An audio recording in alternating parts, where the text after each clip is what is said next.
Mr. Commissioner, today we have a panel of people testifying on the recreational fishery from the perspective of anglers. What I'll do is take a few moments at the outset to offer a few comments in advance. What I'll be doing with this panel, as I've done with other panels, is to direct questions to one of the panel members to begin. As counsel for participants ask questions, again, I'll just request they please direct them to particular panel members rather than posing them general where that is possible. We are in a position where Mr. Maynard in particular is not available after today, so we will be moving along through the day. I don't think we'll have a problem, but we do need to conclude this evidence today. For my part, with a couple of exceptions that I'll address momentarily, I don't plan to take these panel members to particular documents. Instead, I'll be trying to have elicit their evidence on a topical basis on the various subject matters I'll be asking about. We do have, of course, the policy and practice report and the various documents that have been made available for the panel members, and they can be brought up on the screen. If I might request at the outset, Mr. Registrar, that these witnesses please be affirmed. Morning. Could you just turn your microphones on, please? Mr. Christensen, your oath is still in effect? Yes, thank you. Mr. Maynard, Mr. Kwok, I'll read the affirmation for you. You solemnly affirm that the evidence to be given by you to this hearing shall be the truth, the whole truth, and nothing but the truth? I do affirm. I also affirm. Would you state your name, please? Jeremy Maynard. Thank you. Frank Kwok. Thank you. Counsel? Thank you. Mr. Lunn, I'll ask you to please draw up number 36 on the exhibit list, which is already exhibit 376. Mr. Christensen, you previously testified here. You'll recognize this as your biography. Yes, it is. Thank you. And Mr. Maynard, number 37, Mr. Lunn, on the exhibit list for recreational hearings should be Mr. Maynard's resume specifically as relevant to fishing. I think it's entitled Fish or Fishing Resume. Mr. Maynard, you'll recognize that as your resume? I do. I'd ask that please be marked as an exhibit. Be marked as exhibit number 546. And number 38, please, Mr. Lunn, on the list of exhibits. Mr. Kwok, I expect next you'll see your biography, which is from the witness summary that Commission Counsel prepared. Is that correct, sir? Yes, yes, that looks correct. And I'd ask that please become the next exhibit, Mr. Registrar. 547. Having said there, I'm not taking you to documents. There's one further exception, which is a document that I'll suggest offers some background and context for the Commission's work. It's not a document I'll be going to in any detail. This was a late addition to our list of documents, and it is the report prepared in 2006 by Mr. Christensen, co-authored with Dean Strongatharm for the Pacific Fisheries Resource Conservation Council. Mr. Christensen, you recognize that? You were a co-author? Yes, I do, and I was the co-author. I'd ask that please be marked as an exhibit. Exhibit 548. Gentlemen, what I'd like to do, and Mr. Christensen, I'll start with you, is ask, we have your biography or CV in evidence, but what I'd like to do is ask you to spend 1 or 2 minutes summarizing your involvement and your work in recreational fishing, and in particular is relevant to Fraser sockeye. Thank you. Well, I am by avocation an angler, having grown up in a small British Columbia community and angled from the time I was old enough to hold a fishing rod. That led in my later life, when I retired from my active business, to a more active involvement as a volunteer in the recreational sector. I was appointed then to the North Pacific Anadromous Fish Commission as a Canadian representative, and to the Pacific Salmon Commission. And it's in my capacity as a Pacific Salmon Commissioner, which then both entitles me and obliges me to be part of the Sport Fishing Advisory Board. I have served then on the board for since the mid-1990s, and I currently am the elected chair of the Sport Fishing Advisory Board. And there's a description of the Sport Fishing Advisory Board, and I'll ask 1 or 2 questions about it later. When you say you're the chair, that's the chair of the, and the description, I should say, is in the policy and practice report. You're the chair of the main board? I am the chair of the main board, as distinct from the 2 regional committees, north and south, and then the, I think now 24 local committees that exist. Thank you. Mr. Maynard, if I could put to you, please, the same question to provide a summary of your background and involvement. With Fraser Sockeye? Yes, in salmon, recreational salmon fishing generally. Well, I'm a lifelong keen angler myself, and since the mid-1970s, I've been a self-employed fishing guide.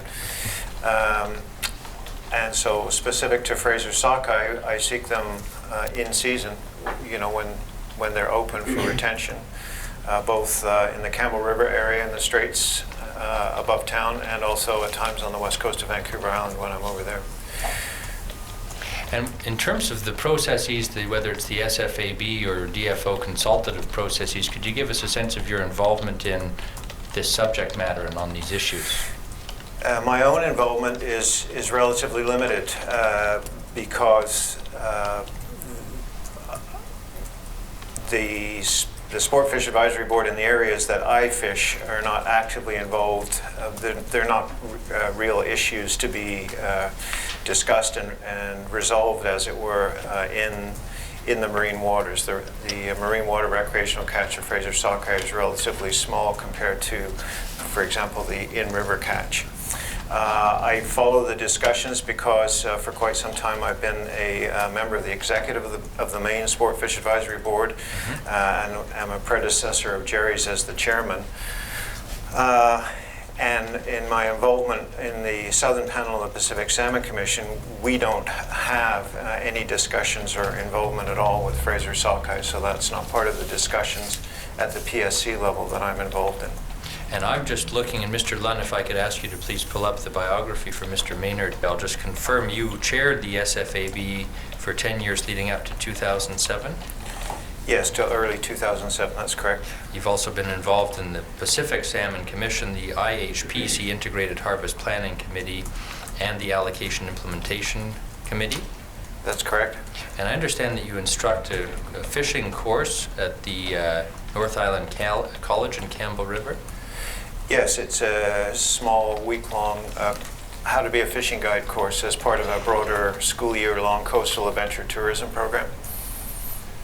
Thank you. Mr. Kwok, if I might put to you, please, the same request for an overview of your involvement on these issues. Yes, I can do that. I'm currently the president of the Fraser Valley Salmon Society, which is a smaller club that meets in the Upper Fraser Valley and have been for 6 years. I was also the vice president for 1 year, and I was a director 4 years prior to that.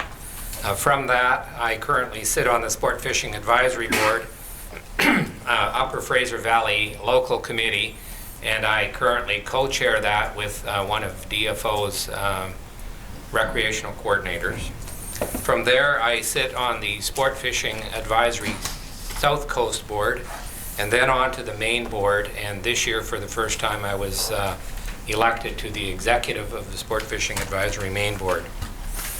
I am also a member and director of the BC Wildlife Federation's Inland Fisheries Committee and Tidal Waters Fishery Committee, and I sit on the Fraser River Gravel Ad Hoc Committee, now called the Fraser River Gravel Stewardship Committee.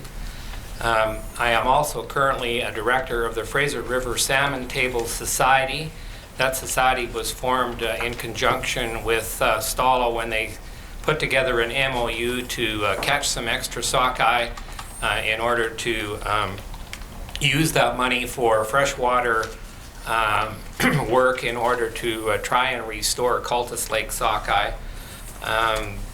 As a director there, I am there on my own. I do not represent the Sport Fishing Advisory Board.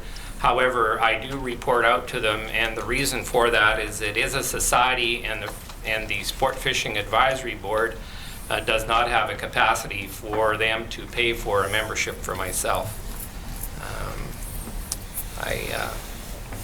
I think that's probably good. Oh, I also sit on the Integrated Salmon Dialogue Forum, especially the Monitoring and Compliance Committee, and I've been involved in restorative justice cases several times.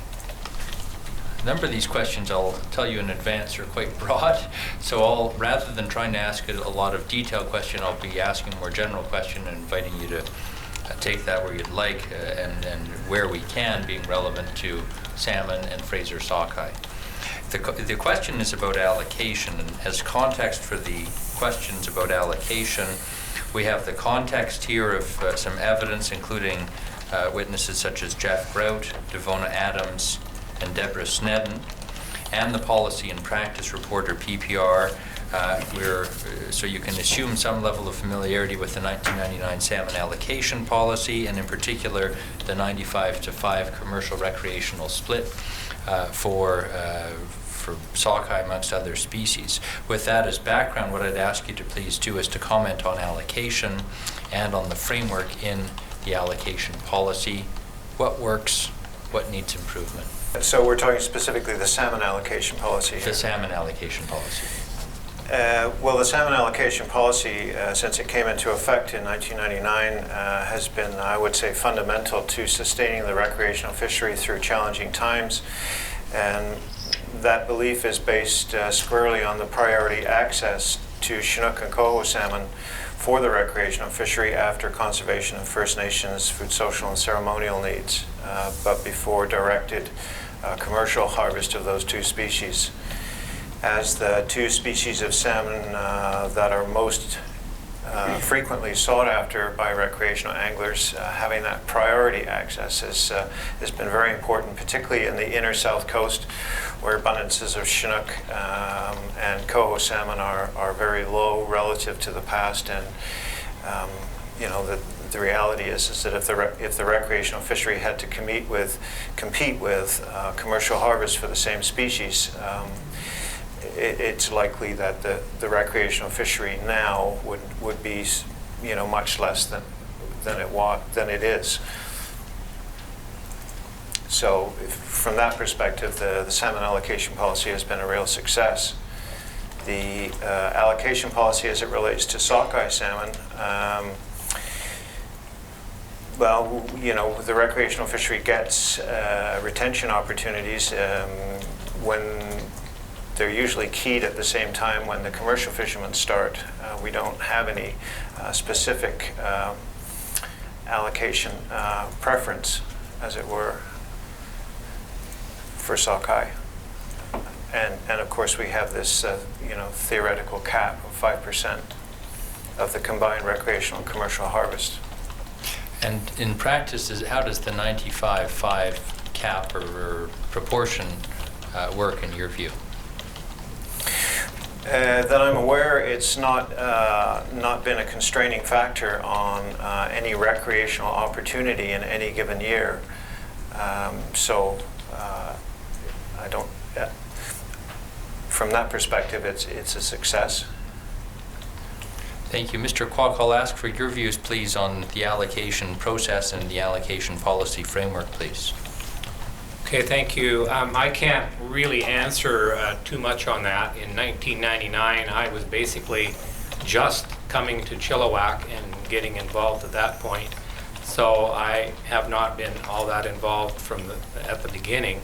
However, I would add that speaking on behalf of the in-river fishery, we certainly would deem sockeye to be a fishery that really attracts large numbers of recreational anglers. Mm-hmm. Yes, we certainly are interested in Chinook and coho as well, and we want to seize on every opportunity, and they would be regarded much more as a sport fish. However, when it comes to the eating of fish flesh, we would want to catch a sockeye, and we do have that opportunity.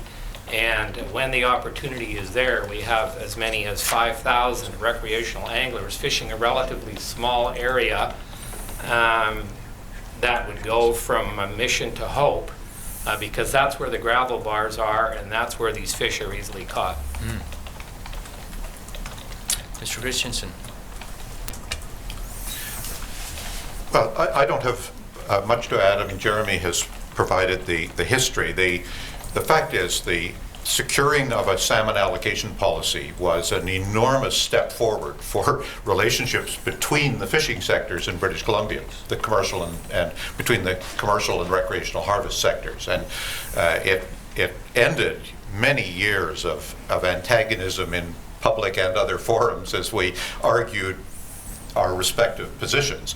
And frankly, having, along with Jeremy, been part of the committee that worked with Judge Sam Toy in bringing about what really was the document that led to the government policy, I still consider it one of our great achievements. And frankly, I have no desire to ever go back from there. The issue, though, of Fraser River Sockeye is one that deserves perhaps a bit more attention. I mean, when the government set the 5% cap in 1999, it did so on the basis of historical documents that showed that there was absolutely no possibility of the recreational fishery ever catching 5% of Fraser sockeye. If you looked at all previous records, we had always been down in the 0.5% kind of level of total catch. But of course that reflected two different things. One was abundant years of Fraser sockeye and aggressive commercial fisheries. And secondly, that sport fishermen hadn't yet actually caught on as to how to catch these fish. And particularly after they entered fresh water and had stopped being aggressive pursuers of lures. And so what happened, the 5% I think was viewed as kind of a giveaway. And if you look at pink and chum, you'll find it's the same. We've never come anywhere near 5% cap on pink and chum. We have on sockeye, and that has reflected both us learning how to catch them, but more particularly, it was a result of the problems the Fraser River encountered in terms of the so-called early entry of late-run sockeye. And so in my capacity as a salmon commissioner, we got into this terrible period where late-run fish were not holding in the Strait of Georgia as they traditionally had. We're entering the Fraser early, including cultus, which of course were a problematic stock. That led to curtailment of commercial fisheries because in order to try to protect those stocks, you had to curtail ocean fisheries for sockeye.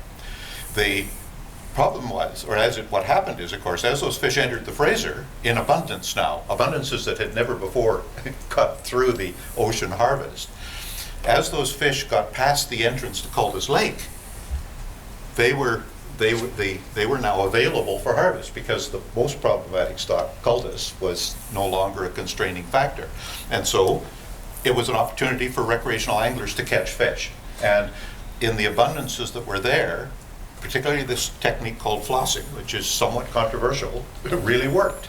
And we went from years where our catch of Fraser sockeye in the river was probably not measurable to years where we were catching over 100,000 up to 200,000 fish. And that, along with one other thing, pushed us up against the cap. And ironically, it wasn't because we weren't pushing against the cap because of the total number of fish we were catching. Mm-hmm. We were pushing against the cap because the commercial harvest had been reduced dramatically.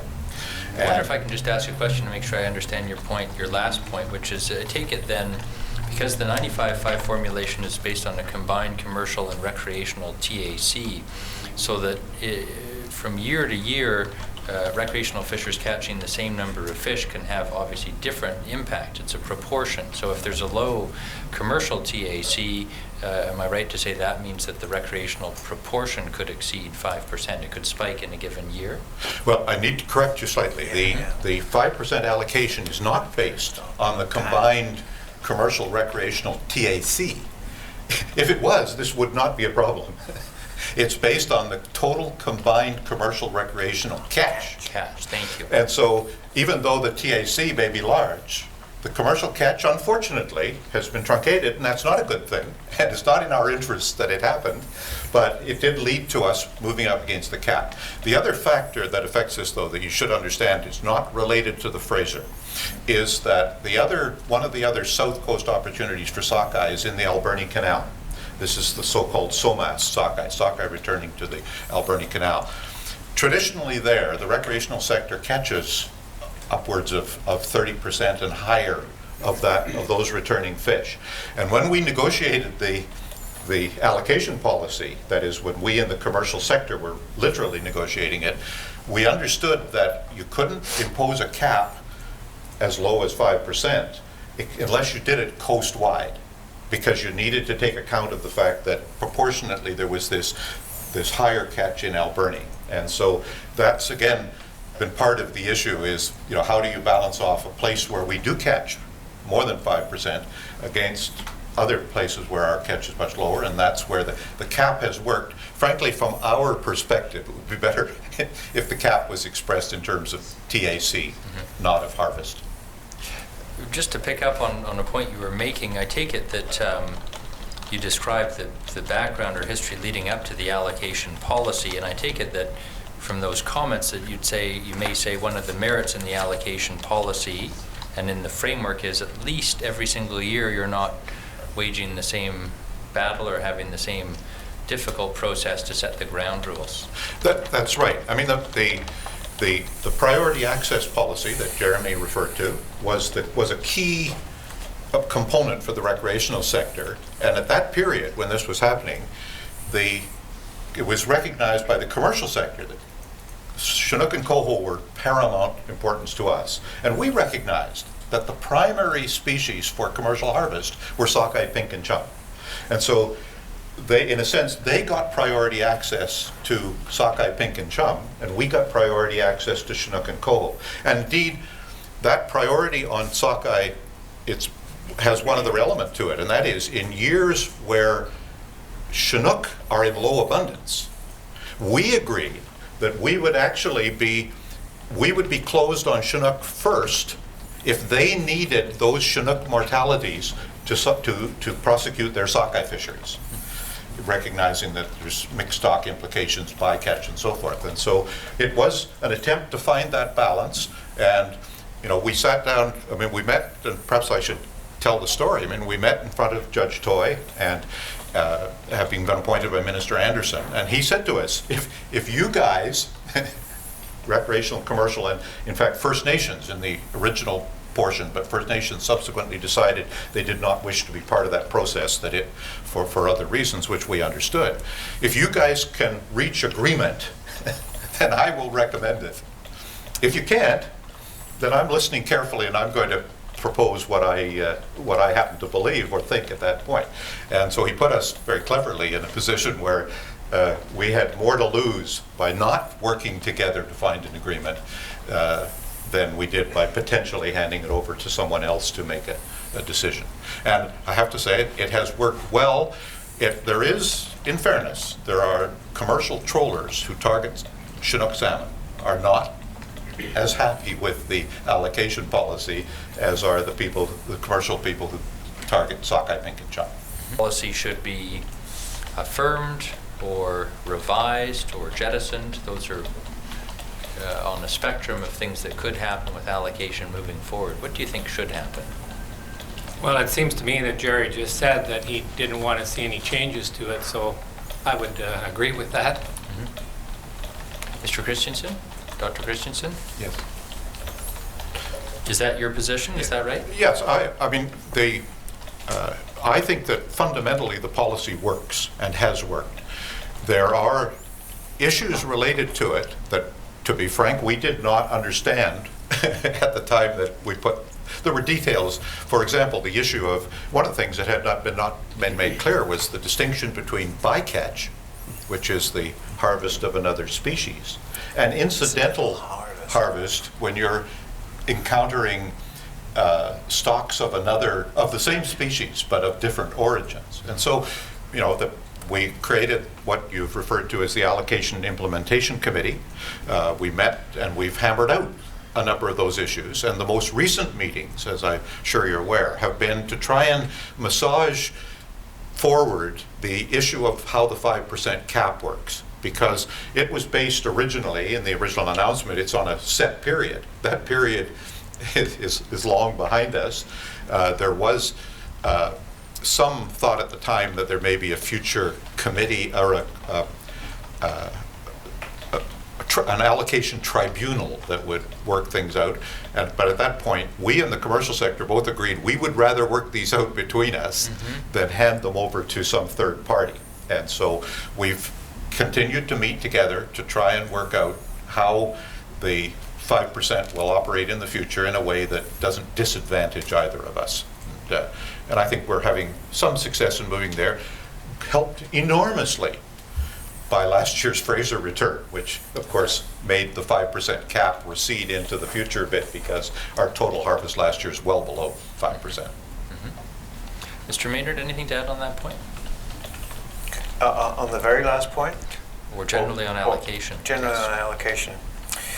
No, I would just add that one of the fundamental agreements that the recreational fishery through the Sport Fish Advisory Board entered into in terms of securing this priority access for Chinook salmon was the fact that we agreed to a lower daily limit in perpetuity for Chinook salmon relative to the other salmon species. So for us, for some of the people that we represent through the Sport Fish Advisory Board, that was not an easy sell, but we felt that a limit of 2 a day sustained opportunity and was very sellable for those interests that are in the business of marketing Chinook salmon fishing opportunities through the recreational fishery. We knew that going down to 1 would definitely limit interest, and so we felt that that was an important bargain to be entered into. So it's probably worth recognizing that difference in daily limits for Chinook relative to the other salmon species. My next question is about the licensing process, in particular license fees. And as I understand it, I'll begin, Dr. Christensen, with you for this question. The current fees, in particular the federal title fees, have been in place for a number of years unchanged. The question is, should license fees be increased? If so, in what manner or on what conditions, and what are the issues arising there, please? Well, and I am to some extent repeating testimony that I gave earlier at this point. I'm aware of that because I had a note about the User Fees Act, and but I think for the sake of the folks in the room, even if it's mildly repetitious, why don't you? I'm happy to repeat it. It's an important message. The reality is that the recreational license fee was last raised in the mid-1990s. It was a substantial increase at the time, and but there has been no change in it since. Even though that money actually covers a higher proportion of the total costs of the Department of Fisheries and Oceans related to recreational fishing than does any other harvest group in the fees that it pays, somewhere between 40 and 50% of the total costs spent by the department are covered by the current fees. But it is the position of the Sport Fishing Advisory Board that that we should make a larger contribution. We have been trying to move in that direction for a number of years now, and we have placed on it only some fairly obvious conditions. Those conditions were that any money that is raised through an increase in the fees should come back to the region for expenditure on recreational fishing related issues, that we should be consulted on and that we should be consulted on the size of the increase in terms of how it hits particular categories. It's not a single fee. There are fees for different categories of people, foreigners and Canadians, for 1 day, 2 day, 3 day licenses, for annual licenses, and the way in which you set those levels have potential impacts on the economic importance of the recreational fishery. Obviously, if you place a 1 day fee too high, you discourage people from going out and spending much more money renting a boat, going fishing, etc. So we feel it's important to find the right level. But frankly, we have been enormously frustrated by the department's apparent inability to charge us more money. and we are happy to sell to our constituency the need to do that. We think that because 300,000 people go angling with tidal water licenses each year, that's our greatest strength, is the opportunity to take advantage of that large base. But for reasons that I have not fully understood, and I have urged by previous appearance the Commission to look into, this apparent roadblock caused by the User Fee Act, a a private member's bill, not a public bill, that was accepted by Parliament because it said before you can impose user fees, you ought to go through more hoops, and who could object to that? But I don't think anybody contemplated that it would lead to a situation where the desire of a large constituency, represented by a very effective representative process, is unable to have government collect more money from it. And so, we would like that roadblock to end in some way. And frankly, if we will probably talk later about catch monitoring issues, and in the current catch monitoring document from government, it says that the sector must find a way to raise this money. Well, the reality is the only way the sector can raise money is if government collects it from individual anglers, because clearly, as an advisory board or as individual businesses, we have no ability to tell people that they have to contribute an annual amount to offset government's expenditures on recreational fishing. I take it the concern is that the license fees and perhaps not all, but much of the conservation stamp fees that are collected disappear, if you will, into general revenue instead of, and I think you described it as going over to recreational issues. Is that the concern? And secondly, where should that money go if it's to be earmarked for a particular use? What should be done with it? Well, we would not object if government found a way to ensure that the fees that were collected went directly back to the purpose for which they're intended. I think that was part of the purpose of creating the User Fee Act. But frankly, it doesn't matter to us. We're not arguing. I understand the principle of the Canadian government financial process, which is government collects money from taxpayers and other people. It goes into general revenue, and it's then apportioned out to various uses. And I don't consider that the money that we pay now disappears into general revenue. When you do a full cost accounting, as I've already said, between 40 and 50% of all the revenue collected from anglers in British Columbia is reflected in the budget of the Department of Fisheries and Oceans spends on fishing. Should it be 100%? That would be unique compared with other sectors. But to be frank, that wouldn't, if there was twice as much money available for catch monitoring and all the other things that government needs to be doing in order to ensure effective recreational fisheries, the accountability of those fisheries, then we've been saying we should be moving in that direction. Mr. Maynard, do you have comments on that issue? I would agree with every word that Jerry's said on this topic. I would add that one of the frustrations in the recreational fishery, and this may well be shared by others, is that one of the concerns is that relative to what appears to be the increasing demands on the Department of Fisheries and Oceans in managing, in this instance, the salmon resource, there seems to be less money available to do that.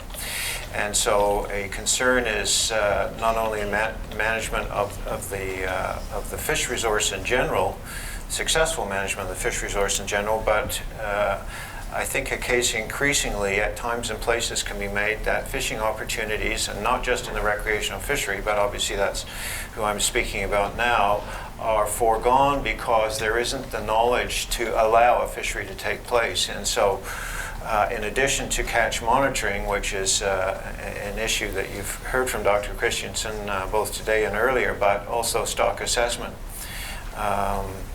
is a great concern about to the recreational fishery right now. And if we start to see a continuing erosion in the capacity of the department staff to properly exercise that function, it may very well be that recreational fishing in times and areas cannot take place simply because there's not the knowledge to allow it to happen, even though it may very well be that there are fish that prudent management would allow for harvest. Mr. Kwok, do you have comments on license fees? Yes, I would have a somewhat different position in the sense that where I fish, which is in the above mission area, we require a freshwater fishing license. Which is issued by the province. Pardon me? Which is issued by the province. Yes. Thank you. This license also gives you the ability to buy a stamp, which then allows you to retain salmon. But also, the province wanted a coast-wide stamp for sturgeon, and that was enforced in freshwater, but not enforced in marine water at this time. So as long as a person fishes above the Mission Bridge and captures a sturgeon, he needs to release it. It's a catch and release fishery only, but he does not require, he requires a stamp above the Mission Bridge and not below the Mission Bridge. So certainly the province is wanting to increase some fees too, so that they can use some of this money in things like the sturgeon fishery. So we have a lot of fishermen that never ever buy a marine license, and we're talking during the sockeye fishery of 5,000 or upwards of 5,000 fishermen a day that in fact really only require a freshwater license and a stamp in order to retain some salmon. So I would agree that the people in our area, we've talked about it a lot, are quite keen on increasing fees in order to facilitate a whole lot of these things that are currently underfunded. And certainly one of the biggest ones, which has already been talked about, is the whole concept of catch monitoring and enforcement, which seems to be really at the low end of things right now because there just isn't money. Let me move to catch monitoring as a topic, and I'll do so, Mr. Maynard, beginning with you, please, by specifically asking you about the creel survey, which is the predominating method of assessing the impact of the recreational fishery on salmon. Could you offer us your views on the creel survey approach? How well does it work? Where is there a need for improvement? You, I think, used some words about the eroding capacity for catch monitoring. Could you please address us on that? The creel survey initially started just in the Strait of Georgia in the early 1980s. And at that time, that's where the overwhelming amount of recreational fishing, certainly salmon fishing, took place, closest to the largest population base in British Columbia. And the infrastructure on the outer coast, both of Vancouver Island and the central and north coast, was significantly less than it is now. And in those days, there appeared to be a larger amount of federal funding for fisheries management in general. And I think that my understanding of the history of the Strait of Georgia Creel Survey is that it was considered a real success.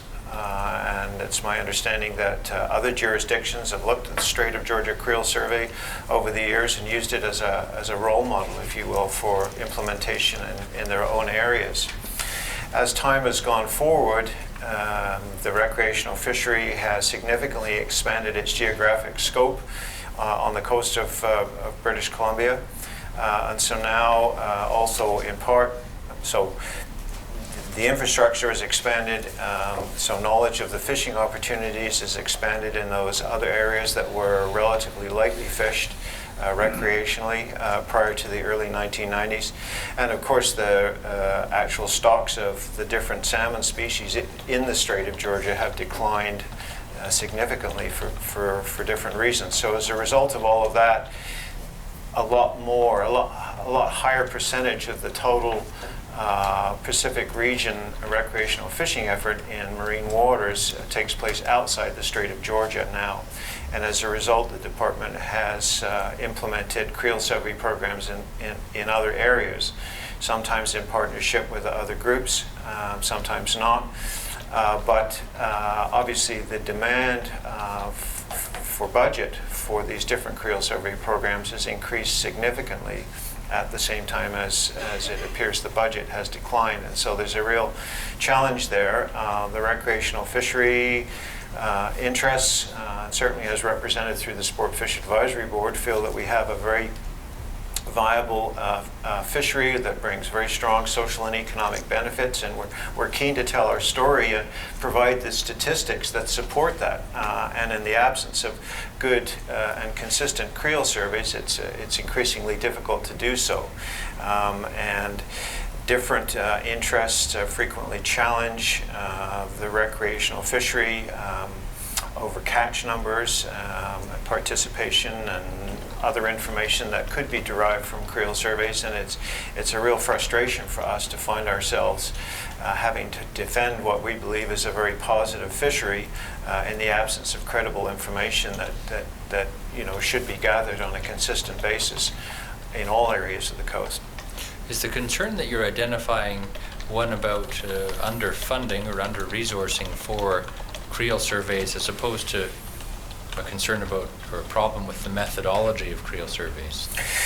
Well, I have no expertise in this other than I participate as an angler and a guide in a logbook program. I'm a real believer in good creel surveys and encourage my fellows to participate to the greatest degree possible. But in thinking about this topic, my mind is cast back to with Dr. Christensen as a member of the South Coast Salmon Integrated Harvest Planning Committee. We were participants in the Williams Inquiry, and this subject came up in those discussions. And I remember clearly a gentleman by the name of Carl English, who is the owner, or certainly the operator, of one of the leading catch monitoring companies here in the Pacific region, and he was central to helping the department design the Strait of Georgia Creel Survey, and he felt very strongly that it is a very meaningful program and that holds up under any comparison. Could it be improved? I seem to remember him saying surely, but it's simply a function of resources, and maybe not very much more in the way of fiscal resources, but he felt that as a professional catch monitor, he felt that the fundamentals of the program were very sound. That was the central message, and I'm sure that those comments can be found in the transcript from that Williams Inquiry hearing. Mr. Kwok. Yes, thank you.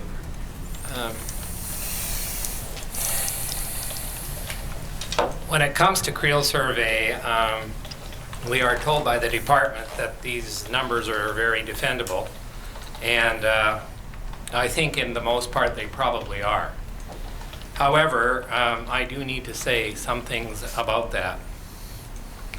Even though they are defendable and can be understood with Creel Survey 101 that has been put forward to the recreational angler and shown to First Nations and other sectors, I would say that First Nations in our area still do not accept the Creel Survey as an accurate way of counting the number of fish that the recreational angler takes in river.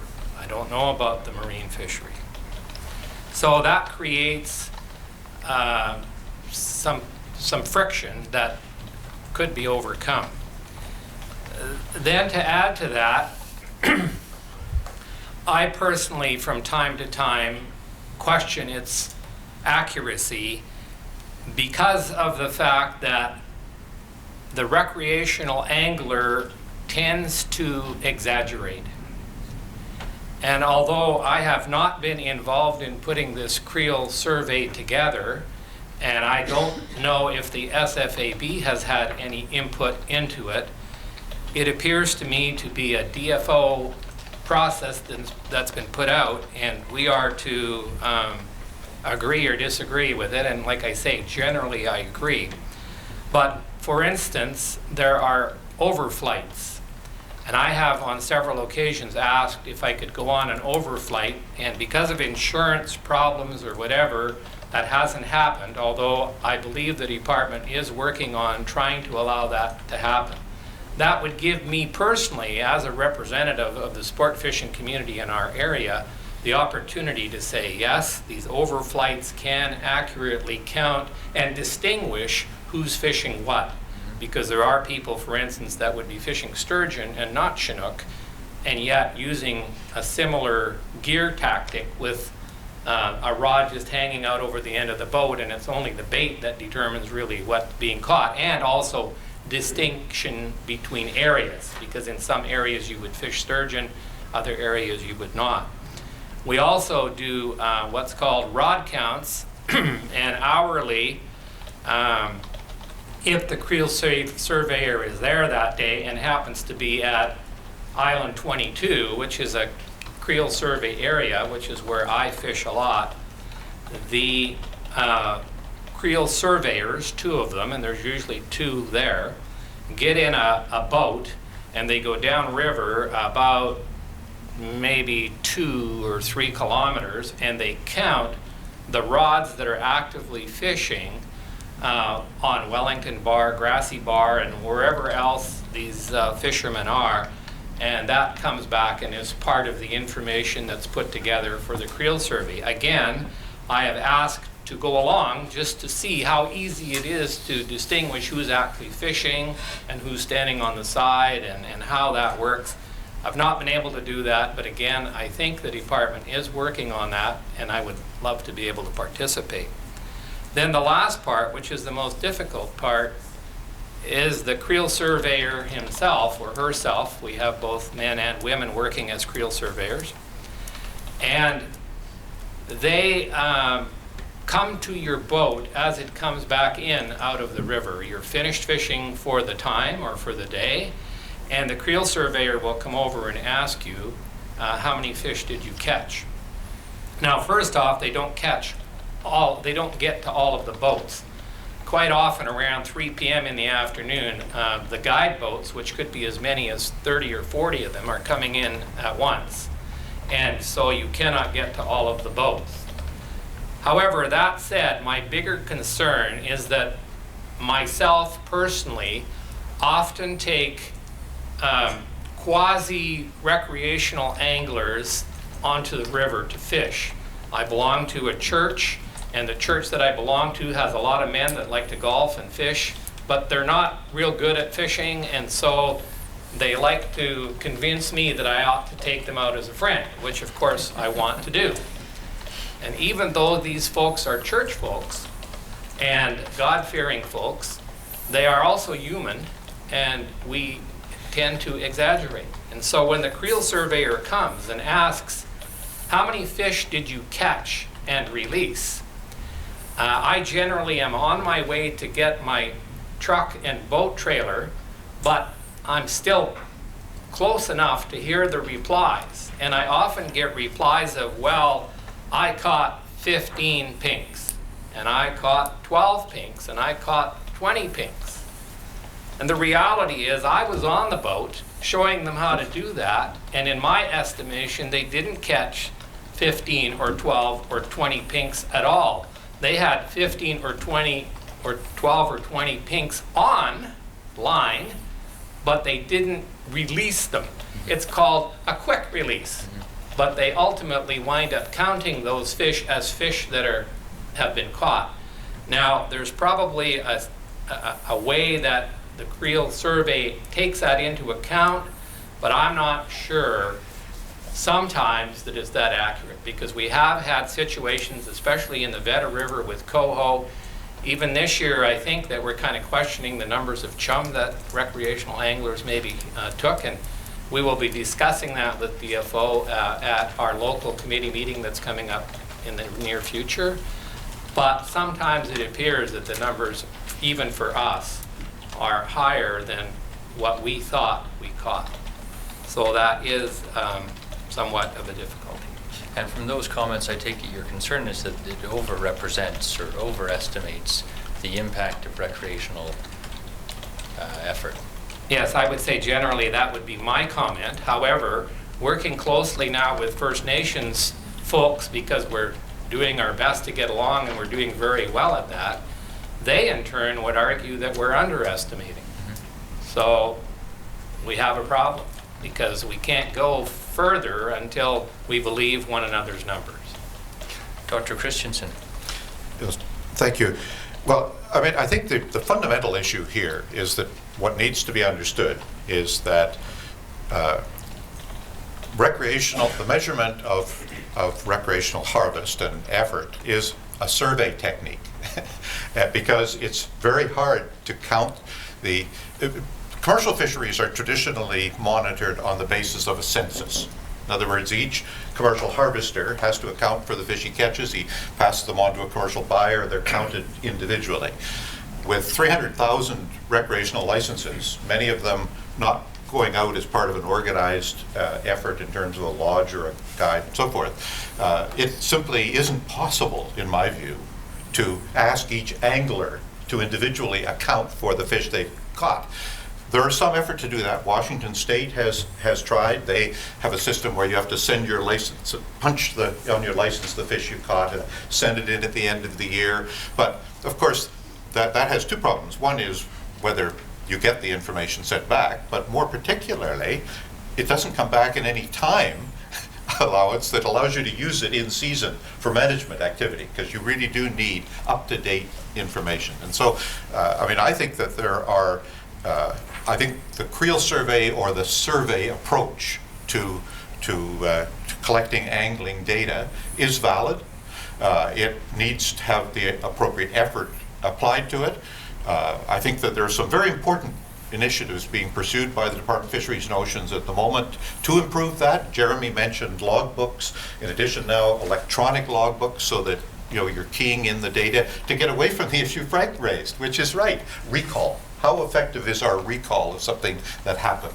And so and in addition, the incorporation of the data from lodges. While lodges, often there's this criticism of probably the best data we have on catch comes from lodges and resorts, because if you've ever visited a fishing lodge, there's a big board up with the name of every angler, and every day they're putting up there how many fish each angler retained and what size they were, if you're talking about the prime species like Chinook and Coho. All of that data is capable of being collected and sent into the department, and increasingly that is happening. So I happen to think that we're actually doing a pretty good job. I think we could improve it dramatically if we could find a way to collect more revenue to devote to that activity. And I guess that's where I did want to, one of the documents that's been introduced in evidence, and I don't have the number, but it's the new strategic framework for fishery monitoring document that the department has produced. And on page 11 of that document, it says, in the integrated the DFO harvesters are both challenged to pay their respective shares of monitoring and reporting costs. In addition, the recreational sector currently has no functioning mechanism for collecting the funds to cover these costs. The departments must work with sector representatives to develop and implement a practical self-funding mechanism for cost recovery. And I have to tell you, that terrifies me. Mm-hmm. Okay.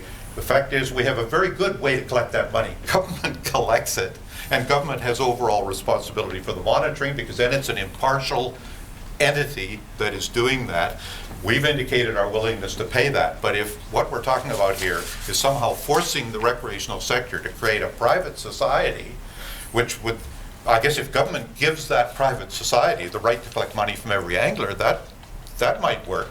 But to be frank, I think that would be the creation of a monster that might not do us all any good, because you would be then, revenue which would be collected by the society would be under less control in terms of how it is spent than it is if it's government revenue flowing into government coffers for public policy implementation purposes. Pulled up a document which I understand may be an exhibit. Is that what you were referring to? Yes, that's the document.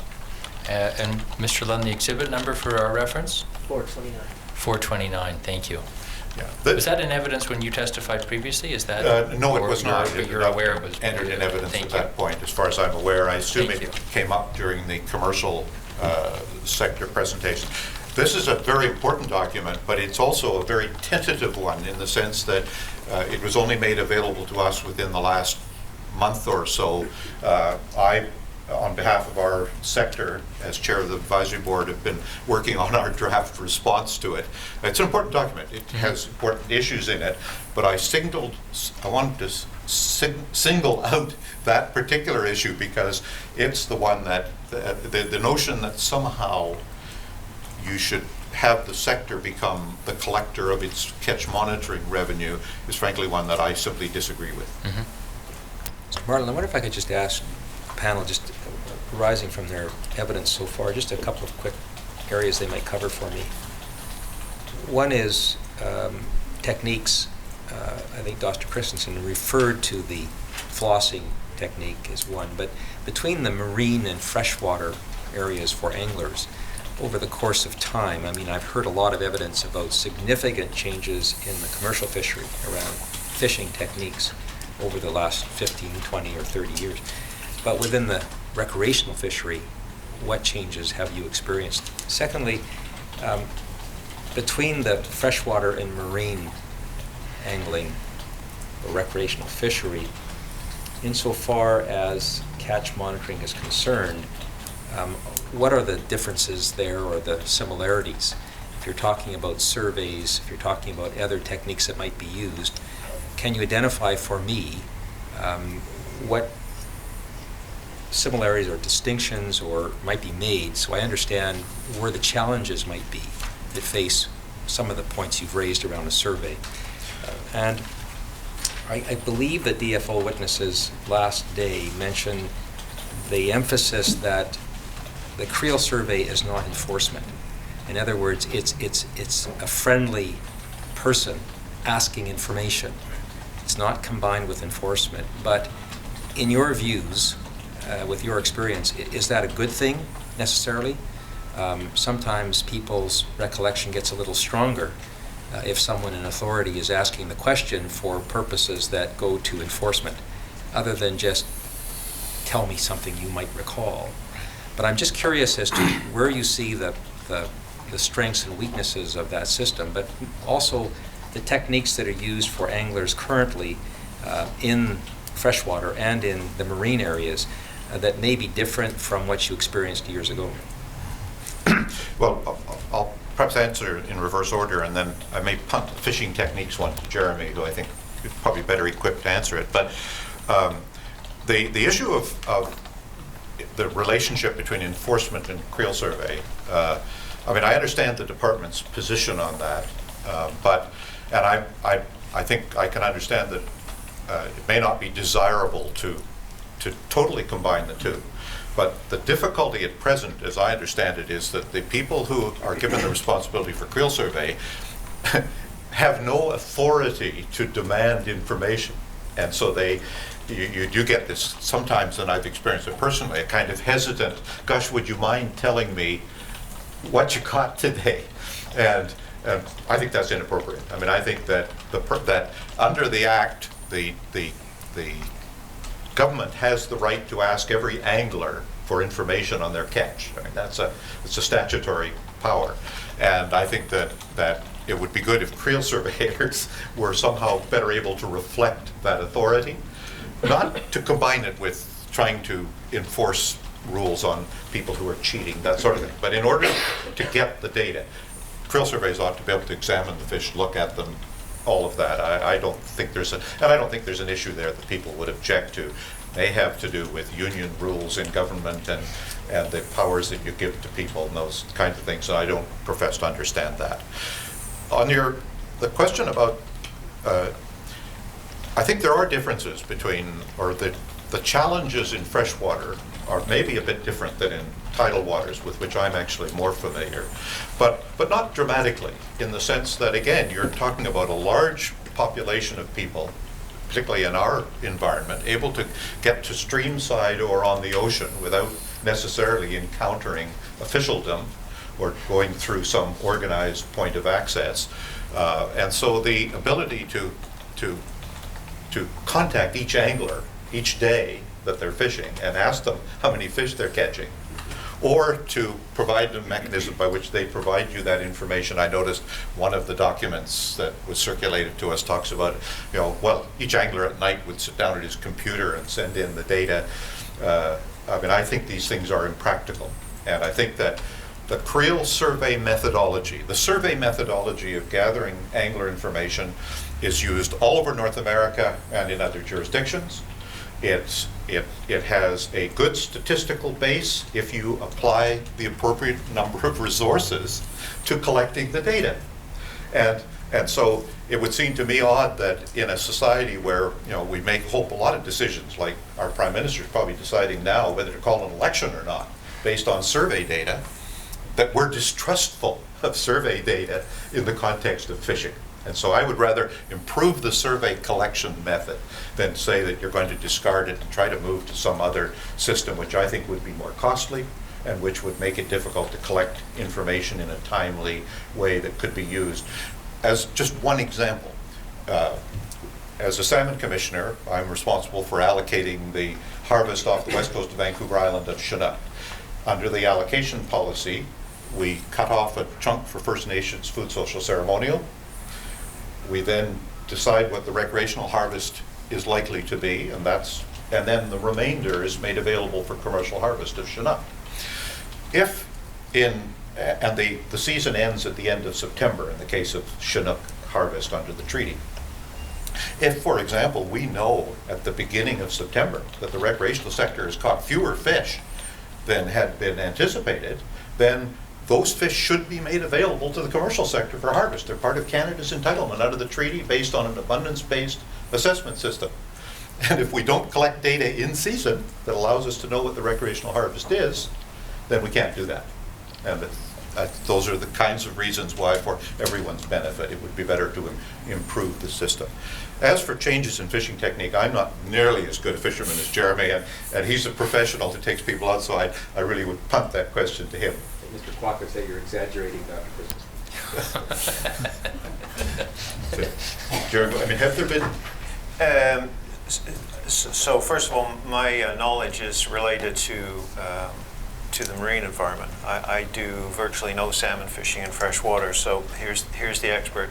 I would say, as regards to sockeye, there has essentially been no meaningful new technique in salt water for catching sockeye. Overwhelmingly, the technique for sockeye to fish for sockeye deliberately is with what's known as a flasher and hoochie. So a flasher is a rectangular device that beats backwards and forwards. It both attracts the fish to your lure, and in the case of the small pink hoochies that we use to fish for sockeye and pinks and chums primarily, they're a small little rubber lure that has no action of its own. If you tie the right length of leader, it's following along behind, and so hopefully it's attractive to the fish. That's been the technique that's been used for, relatively speaking, decades in marine waters. Maybe new colors, maybe shorter or lengthier leaders, but the basic technique itself is trolling with these flasher and hoochie rigs through the water, and that's how the commercial trollers harvest their sockeye as well. Could I respond to your other question about creel surveys and the linkage with enforcement, if I may? Before you do that, I'd just like a very clear record, if we can. You were indicating that the flasher size would be about a foot. Does that sound fair? Yeah, they're about 15 inches long and maybe 4 or 5 inches wide, about 1/3 the depth of the length. And the hoochie would be a few inches, 3 or so? The pink ones we use for sockeye, and pinks and chums are usually quite small, about 1 inch long. They're a little rubber mini squid, so to speak, and Right. they're placed on the leader, the length of line, and the hook. Thank you. Carry on. I agree with Dr. Christensen's comments around there probably isn't a role for enforcement explicitly by creel survey people. At the same time, I think there's an opportunity that might at times be missed by creel survey people if they see rules being broken as a result of their observations, either undersized fish or species that can't be kept for whatever reason. And if there's a persistent continuation of one or more rule breaking, either deliberately or inadvertently, probably inadvertently, I think that there could be more linkage between the creel survey people and the enforcement people to alert them. And my following comment, I think, also reflects another example of where insufficient resources to creel surveys are showing up. And I've been surprised as an angler and a guide myself several times to find out that a creel survey person interviewing me is not aware of the current regulations. And so it seems to me that there needs to be perhaps more emphasis on making sure that the creel survey people are totally up to date on what the regulations in a particular area are. It's always been a bit of a surprise to me, but it's happened on more than once. So I'm not saying that that's a wide-scale problem, but I think if there were more resources available for creel surveys, then I think that that's a situation that would almost certainly not occur. And if I could just offer one more thought on creel surveys, and a comment of Mr. Kwok's prompted this. He talked about flying along in an airplane, which he hasn't been in, of course, but them looking down at and seeing people fishing for sturgeon and counting them as fishing for salmon, for example. We have the same issue in saltwater, where people, and through the Sport Fish Advisory Board process, we've run into this on several occasions in recent years, trying to deal with Chinook conservation issues off the southern end of Vancouver Island in the Victoria area. And the local Sport Fish Advisory Board committee there, of course, they're very knowledgeable about what's taking place in the Victoria and eastern Strait of Juan de Fuca area.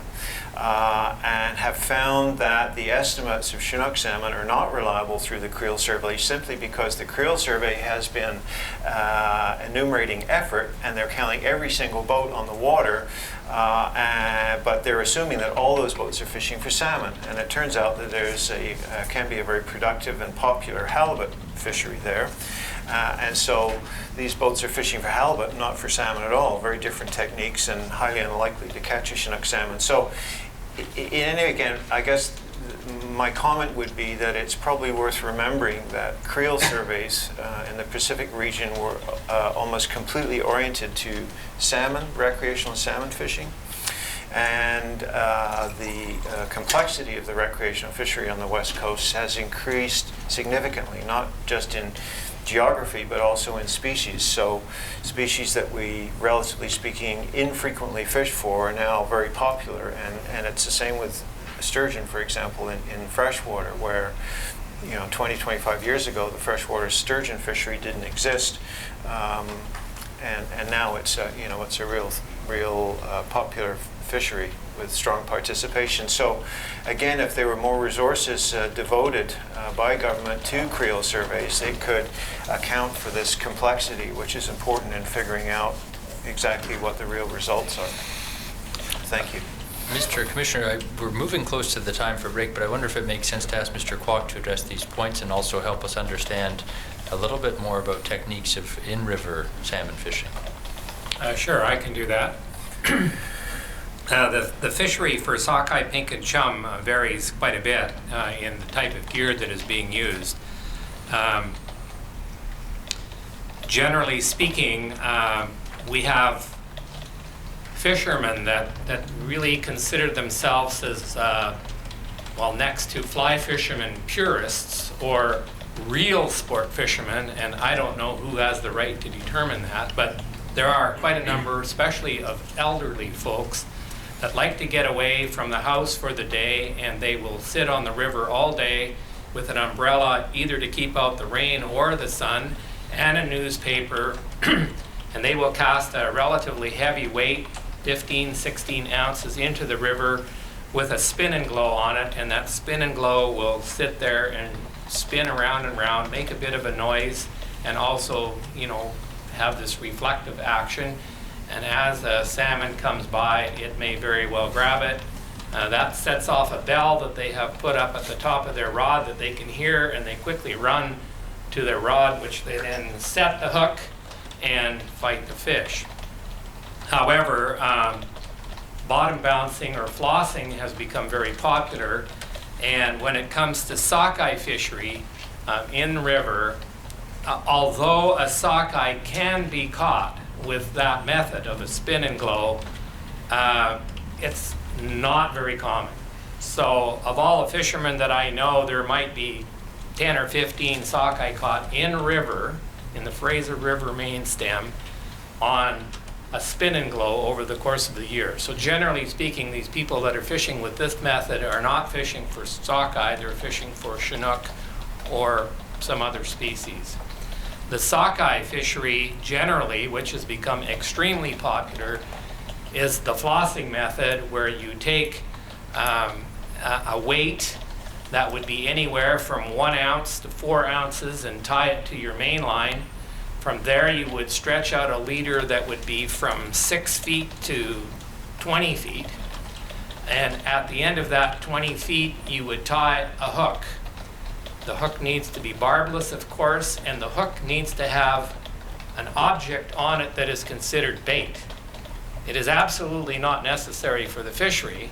The bare hook will do the trick, just like the little, what's called a corky, or a piece of wool that's being used. But because of the fact that we require some kind of bait, we do put them on. What it also does is that the corky, or the whatever is being used, tends to lift the hook off the bottom just a very little bit.